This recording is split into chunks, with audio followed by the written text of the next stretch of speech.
नमस्कार दोस्तों, मैं आलोक शुक्ला एक बार फिर से आपके लिए लेकर आया हूं लोक सेवा आयोग और व्यापम की तैयारी के लिए छत्तीसगढ़ के इतिहास के संबंध में एक नया क्लास।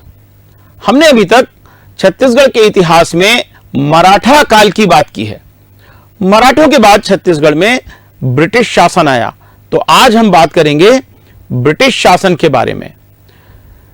दिनांक 11 दिसंबर 1853 को रघुजी तृतीय की मृत्यु होते ही ब्रिटिश रेजिडेंट मेंसल ने उसी दिन राज्य का प्रशासन अपने हाथ में ले लिया। गवर्नर जनरल लॉर्ड डलहौजी ने अपनी हड़प नीति के अंतर्गत 13 मार्च 1854 को नागपुर का ब्रिटिश साम्राज्य में विलय करने की घोषणा कर दी। दिनांक 1 फरवरी 1855 को छत्तीसगढ़ के अंतिम मराठा जिलेदार गोपाल राव ने छत्तीसगढ़ का शासन ब्रिटिश शासन के प्रतिनिधि प्रथम डिप्टी कमिश्नर चार्ल्स सी इलियट को सौंप दिया। ब्रिटिश शासन के अंतर्गत पूरे छत्तीसगढ़ को एक जिले का दर्जा दिया गया था। जिले का प्रमुख अधिकारी डिप्टी कमिश्नर कहा जाता था। उसकी सहायता के लिए सहायक कमिश्नर तथा अतिरिक्त सहायक कमिश्नर थे। अतिरिक्त सहायक कमिश्नर का पद केवल भारतीयों के लिए था। इस पद पर गोपाल राव आनंद को बिलासपुर में और मुहिबुल हसन को रायपुर में नियुक्त किया गया था।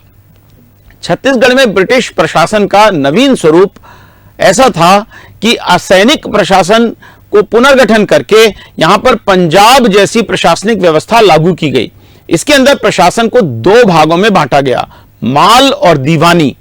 डिप्टी कमिश्नर को दीवानी शाखा के प्रशासन हेतु मूल और अपील दोनों प्रकार के मामलों में 5,000 रुपए से अधिक के अधिकार थे। बाद में तहसीलदारों की नियुक्ति की गई तो उन्हें भी दीवानी और फौजदारी दोनों ही प्रकार के अधिकार सौंप दिए गए। थोड़ा बात करेंगे तहसीलदारी की व्यवस्था के आरंभ की। प्रारंभ में छत्तीसगढ़ जिले में रायपुर, धमतरी, रतनपुर इन 3 तहसीलों का निर्माण किया गया। तहसीलदार डिप्टी कमिश्नर के निर्देशानुसार कार्य करते थे। यह पद भारतीयों के लिए निर्धारित था। परगनों के पुनर्गठन के बाद परगनों में कमाविशदार के स्थान पर नायब तहसीलदार नियुक्त किए गए। तहसीलदार का वेतन उस समय 150 रुपए प्रति माह और नायब तहसीलदार का वेतन 50 रुपए प्रति माह होता था। दिनांक 1 फरवरी 1857 को तहसीलों की संख्या बढ़ाकर 5 कर दी गई। धमधा और नवागढ़ 2 नई तहसीलें बनी। इसके बाद 8 माह बाद तहसीलों का पुनर्गठन हुआ और धमधा के स्थान पर दुर्ग को नया तहसील मुख्यालय बनाया गया। अब बात करेंगे मध्य प्रांत के गठन की। प्रशासनिक सुविधा की दृष्टि से 2 नवंबर 1861 को नागपुर और उसके अधीनस्थ क्षेत्रों को मिलाकर एक केंद्रीय क्षेत्र का गठन किया गया, जिसे मध्य प्रांत कहा गया। इसमें जो क्षेत्र शामिल थे वो थे, नंबर 1 नागपुर राज्य के क्षेत्र, जिसमें 3 संभाग थे। नागपुर संभाग वर्धा, भंडारा और चांदा जिले को मिलाकर, रायपुर संभाग रायपुर, बिलासपुर और संबलपुर जिले को मिलाकर, और गोदावरी तालुक संभाग, जिसमें गोदावरी तालुक, अपर गोदावरी और बस्तर जिले शामिल थे। दूसरा था सागर नर्मदा क्षेत्र। इसमें 2 संभाग थे, सागर संभाग जिसमें सागर, दमोह और होशंगाबाद जिले थे, और जबलपुर संभाग जिसमें जबलपुर, मंडला और सिवनी जिले शामिल थे। मध्य प्रांत का मुख्यालय नागपुर था। शासन का चीफ कमिश्नर या संभागायुक्त के हाथों में होता था। अब इसके बाद फिर छत्तीसगढ़ एक पृथक संभाग बना। तो छत्तीसगढ़ संभाग का गठन कैसे हुआ? 1861 तक छत्तीसगढ़ मध्य प्रांत के चीफ कमिश्नर के अधीन था, लेकिन 1862 में छत्तीसगढ़ एक स्वतंत्र संभाग बना दिया गया, जिसका मुख्यालय रायपुर था। संबलपुर को मध्य प्रांत में शामिल करके रायपुर संभाग का हिस्सा बना लिया गया था। छत्तीसगढ़ में इस समय 3 जिले थे, रायपुर, बिलासपुर और संबलपुर। यह प्रशासनिक व्यवस्था इसी तरह से बिना किसी परिवर्तन के 1905 तक बनी रही। इसके बाद बहुत सारे भौगोलिक पुनर्गठन और प्रशासनिक परिवर्तन भी हुए। 1905 में संबलपुर जिले को बंगाल प्रांत के उड़ीसा में मिला दिया गया और इसके बदले बंगाल प्रांत के बिहार के छोटा नागपुर क्षेत्र की 5 रियासतें चांग बखार, कोरिया, सरगुजा, उदयपुर और जशपुर, इनको छत्तीसगढ़ में मिला लिया गया। इस समय छत्तीसगढ़ में 3 जिले थे, रायपुर, बिलासपुर और दुर्ग। यह प्रशासनिक व्यवस्था 1947 तक ऐसी ही बनी रही। अब थोड़ी बहुत हम प्रशासनिक व्यवस्था की बात करते हैं तो सबसे पहले छत्तीसगढ़ में राजस्व व्यवस्था की बात करेंगे। सिद्धांत रूप से सरकार को संपूर्ण भूमि का स्वामी माना जाता था। आय का मुख्य स्रोत भूमि का कर था। डिप्टी कमिश्नर इलियट ने 3 वर्षीय राजस्व व्यवस्था लागू की थी। यह व्यवस्था 1855 से 1857 तक बनी रही। परगनों का पुनर्गठन करके उनकी संख्या 12 कर दी गई। परगनों के अधीन रेवेन्यू सर्कल बनाए गए। पटवारियों की नियुक्ति की गई। 3 पुराने परगने राजरो, लवन और खल्लारी, इनके स्थान पर 4 नए परगने गुलू, सिमगा, मारो और बीजापुर का निर्माण हुआ। राजस्व की दृष्टि से संपूर्ण क्षेत्र को 3 भागों में बांटा गया था: खालसा क्षेत्र, जमींदारी क्षेत्र और ताहूददारी क्षेत्र। ताहूददारी क्षेत्र पद्धति कैप्टन सैंडिस के समय से प्रारंभ हुई थी। उन्होंने लोरमी और तरेंगा ये 2 ताहूददारियां बनाई थी। इसके पहले मराठा काल में सिरपुर और लवन 2 ताहूददारियां बनाई गई थी। डिप्टी कमिश्नर इलियट के समय में 3 और ताहूददारियां बनी जो थी सिहावा, खल्लारी और संजारी। यह पद्धति ताहूददारों द्वारा प्रेरित किया जाकर किसानों से पड़ती भूमि को कृषि भूमि में परिवर्तित कराने के उद्देश्य से प्रारंभ की गई थी, परंतु यह पद्धति अधिक सफल नहीं हुई क्योंकि ताहूददार न तो गोटिया की तरह लोकप्रिय थे और न ही जमींदार की तरह सक्षम थे। जमींदारी क्षेत्र की बात करते हैं। जमींदारी क्षेत्र में गांव का प्रमुख मालगुजार होता था जो संबंधित जमींदार को मालगुजारी देता था। जमींदार संपूर्ण जमींदारी के लिए निर्धारित भू राजस्व सरकार को देता था। खालसा क्षेत्र के किसान गोटिया के माध्यम से सीधे सरकार को भूमि का राजस्व अदा करते थे। ताहूददारी क्षेत्र में निर्धारित भू राजस्व ताहूददार सरकार को अदा करते थे। आय के 4 प्रमुख मद थे: भू राजस्व, आबकारी मतलब मादक द्रव्यों की बिक्री पर कर, सायर मतलब चुंगी और पंडरी मतलब गैर किसानों पर विशेष कर। शेष सभी कर समाप्त कर दिए गए थे। कर के रूप में अनाज नहीं लिया जाता था बल्कि नगद ही लिया जाता था। राजस्व वर्ष 1 मई से 30 अप्रैल तक निर्धारित किया गया था। अंग्रेजों के समय कुछ नए अधिकारी भी नियुक्त किए गए। ये थे सरिश्तेदार, नायब तहसीलदार, मुहाफिज दफ्तरी, बासिल बाकी नवीस, परगना नवीस, मुहर्रिर, नाजिर आदि। इसी तरह से कोषालय में खजांची, सियान नवीस, मुहर्रिर, फौजदार आदि नियुक्त किए गए। राजस्व मामलों का निराकरण करने के लिए एक नियमावली भी बनाई गई जिसे दस्तूर उल अमन कहा जाता था। थोड़ी सी बात न्याय व्यवस्था की करते हैं। डिप्टी कमिश्नर दीवानी और फौजदारी दोनों प्रकार के मामलों में न्याय करता था। इस काम में सहायक कमिश्नर उसकी सहायता करता था। कमिश्नर के पास अपील की जाती थी और उनके आदेश के विरुद्ध अंतिम अपील न्यायिक कमिश्नर को की जाती थी। अपील के लिए 2 माह का समय निर्धारित था। सन 1856 में कमिश्नर ने तहसीलदारों के दीवानी अधिकार समाप्त कर दिए। बाद में जिला एवं सत्र न्यायाधीश का पद निर्मित किया गया। फौजदारी मामलों में भी तहसीलदारों को कुछ सीमित अधिकार थे। डिप्टी कमिश्नर को अधिक अधिकार थे। कमिश्नर उम्र कैद तक की सजा दे सकता था और मृत्युदंड के प्रकरण गवर्नर जनरल तक जाते थे। बाद में कमिश्नर को ही मृत्युदंड देने का अधिकार दे दिया गया। जनवरी 1862 में इंडियन पेनल कोड लागू कर दिया गया और बाद में न्याय व्यवस्था को प्रशासन से पृथक कर दिया गया। पुलिस व्यवस्था कैसी थी? सन 1855 में केवल 149 पुलिस कर्मचारी थे। पुलिस प्रशासन की दृष्टि से छत्तीसगढ़ को 4 भागों में बांटा गया: रायपुर सदर, रायपुर तहसीलदारी क्षेत्र, धमतरी तहसीलदारी क्षेत्र और रतनपुर तहसीलदारी क्षेत्र। प्रत्येक तहसीलदारी क्षेत्र में 15 पुलिस थाने बनाए गए। सन 1858 में पुलिस मैनुअल लागू हुआ। सन 1862 में पुलिस अधीक्षक का पद बनाया गया। रायपुर जेल 1854 से पूर्व का है। सन 1873 में बिलासपुर जेल का निर्माण किया गया। डाक व्यवस्था भी अंग्रेजों के समय प्रारंभ कर दी गई थी।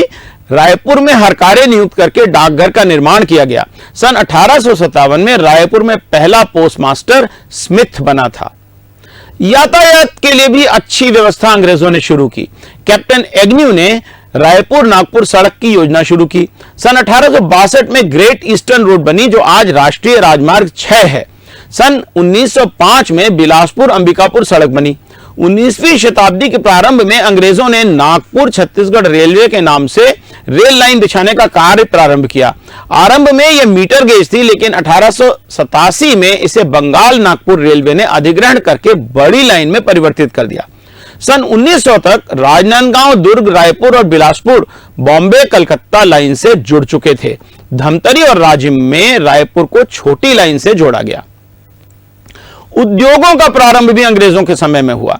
सन 1894 में सीपी कपड़ा मिल राजनांदगांव में बनी। इस मिल के निर्माता बंबई के मैकवेथ ब्रदर्स थे। सन 1897 में शाओलिन कंपनी कोलकाता को बेची गई और उसका नाम बंगाल नागपुर कॉटन मिल या बीएनसी मिल रखा गया। सन 1935 में मोहन जूट मिल रायगढ़ में स्थापित की गई। अंग्रेजों ने सिंचाई का काम भी शुरू किया। धमतरी में रुद्री नहर 1912 से 1915 के बीच में, मुरमसिली 1923 से 1925 के बीच में, बालोद में तांदुला 1931 में बनाए गए। आदमाबाद, खुड़िया बांध और खूंटा घाट बनाए गए। इसके अतिरिक्त भी अनेक तालाब और नहरें बनाकर सिंचाई की व्यवस्था की गई। आप जानते ही हैं कि छत्तीसगढ़ में वन बहुत अधिक हैं, तो इसलिए अंग्रेजों ने वन का भी एक पृथक विभाग बनाया, जिसका प्रमुख अधिकारी डिविजनल फॉरेस्ट ऑफिसर होता था और उसका मुख्यालय रायपुर में था। अंग्रेजों के समय में शिक्षा व्यवस्था भी काफी बढ़ी। सन 1864 में रायपुर जिले में केवल 58 स्कूल थे। सन 1897 तक इनकी संख्या बढ़कर 98 हो गई थी। सन 1910 में छत्तीसगढ़ में स्वतंत्र शिक्षा विभाग की स्थापना की गई। राजकुमार कॉलेज 1893 में बना। सन 1907 में अंग्रेजी माध्यम की पहली कन्याशाला सालेम कन्याशाला बनी। सन 1911 में सेंट पॉल्स स्कूल बना। 1913 में लॉरी स्कूल और 1925 में कालीबाड़ी संस्था स्थापित हुए। इसके बाद धमतरी और रायपुर में अमेरिकन मेनोनाइट संस्था बनी। असहयोग आंदोलन के दौरान रायपुर में राष्ट्रीय विद्यालय का संचालन वामन राव लाखे ने प्रारंभ किया। सन 1937 में मध्य प्रांत के मुख्यमंत्री एन.बी. खरे बने और रविशंकर शुक्ला शिक्षा मंत्री बने। रविशंकर शुक्ला ने विद्या मंदिर योजना प्रारंभ की। सन 1937 में छत्तीसगढ़ शिक्षण समिति का गठन रायपुर में हुआ, जिसके अध्यक्ष प्यारेलाल सिंह थे। सन 1938 में छत्तीसगढ़ महाविद्यालय का निर्माण रायपुर में हुआ, जिसके प्राचार्य महासमुंद के अधिवक्ता जे योगानंदन जी को बनाया गया। उस समय प्रांत में विश्वविद्यालय नागपुर और सागर में था, इसलिए लोग उच्च शिक्षा के लिए नागपुर, इलाहाबाद और बनारस जाते थे। बिलासपुर में सन 1944 में महाकौशल शिक्षण समिति ने SBR शिव भगवान रामेश्वर लाल महाविद्यालय की स्थापना की। बिलासपुर में नॉर्मल स्कूल और ब्रजेश स्कूल बने। सन 1885 में चिंतन गृह के नाम से यह स्कूल पहले बना था। बद्रीनाथ साव के मकान में राष्ट्रीय विद्यालय का संचालन पंडित शिव दुलारे मिश्र ने प्रारंभ किया। थोड़ी सी बात करते हैं कि छत्तीसगढ़ में ब्रिटिश शासन का आखिर प्रभाव क्या हुआ, क्या असर पड़ा छत्तीसगढ़ पर। सबसे पहले प्रशासनिक सुधार की बात करते हैं। तो मराठा काल की प्रशासनिक दुर्व्यवस्था को ब्रिटिश शासन काल में ठीक कर लिया गया। छत्तीसगढ़ मध्य प्रांत का एक अंग बन गया। राजस्व, न्याय और पुलिस व्यवस्था की अच्छी प्रशासनिक व्यवस्था हो गई। आर्थिक विकास भी छत्तीसगढ़ में हुआ। मराठा काल में कृषि का ह्रास हुआ था, आर्थिक दुर्गति हुई थी। ब्रिटिश काल आते ही राजस्व व्यवस्था में सुधार होने के कारण कृषि को बढ़ावा दिया जाने लगा, जिसके कारण आर्थिक उन्नति के द्वार खुल गए। उद्योग और व्यापार में उन्नति हुई। सड़क, रेल और संचार व्यवस्था में सुधार होने के कारण आर्थिक प्रगति हुई। शिक्षा की बात करें, ब्रिटिश काल में शिक्षा की व्यवस्था बहुत बेहतर हुई। स्त्री शिक्षा को प्रोत्साहन मिला। पाश्चात्य शिक्षा भी बढ़ी। राष्ट्रीय आंदोलन के प्रभाव से बाद में शिक्षा में भी राष्ट्रीय विचारधारा आ गई। थोड़ी सी बात धार्मिक स्थिति की करते हैं। सबसे बड़ी संख्या उस समय हिंदू धर्मावलंबियों की थी। हिंदू धर्म के सुधारवादी आंदोलन का काफी असर हुआ। रामकृष्ण मिशन, आर्य समाज, ब्रह्म समाज जैसी संस्थाओं ने यहां पर कार्य किया। जाति प्रथा, शोषण और भेदभाव के विरुद्ध अनेक धार्मिक आंदोलन छत्तीसगढ़ में हुए। कबीर पंथ भी काफी फैला। गुरु घासीदास के सतनाम पंथ का प्रभाव भी एक बड़े क्षेत्र में हुआ। उत्तरी छत्तीसगढ़ में ईसाई मिशनरियों ने काफी काम किया और वहां पर बड़ी संख्या में लोगों ने, विशेषकर उरांव जनजाति के लोगों ने तथा सतनामी समाज के भी कुछ लोगों ने ईसाई धर्म स्वीकार कर लिया। कुछ सामाजिक और सांस्कृतिक बात करते हैं। ब्रिटिश काल में नव चेतना आई। स्वतंत्रता संग्राम में काम करने वाले लोगों ने सामाजिक पुनरुत्थान का काम भी किया। पंडित सुंदरलाल शर्मा ने हरिजन उद्धार का कार्य बड़े पैमाने पर किया। अनेक भारतीय एवं विदेशी विद्वानों ने प्राचीन भारतीय संस्कृति का अध्ययन किया और भारतीयों में अपने इतिहास के प्रति सम्मान का भाव जागृत किया। पुरानी सामाजिक मान्यताएं बदलने लगी, राष्ट्रीय भावना का विकास होने लगा। ब्रिटिश शासनकाल को छत्तीसगढ़ में आधुनिक विचारधारा के विकास का दौर भी कहा जा सकता है। तो आज के लिए इतना ही। अगली बार उपस्थित होंगे छत्तीसगढ़ के इतिहास के अगले अध्याय के साथ। नमस्कार।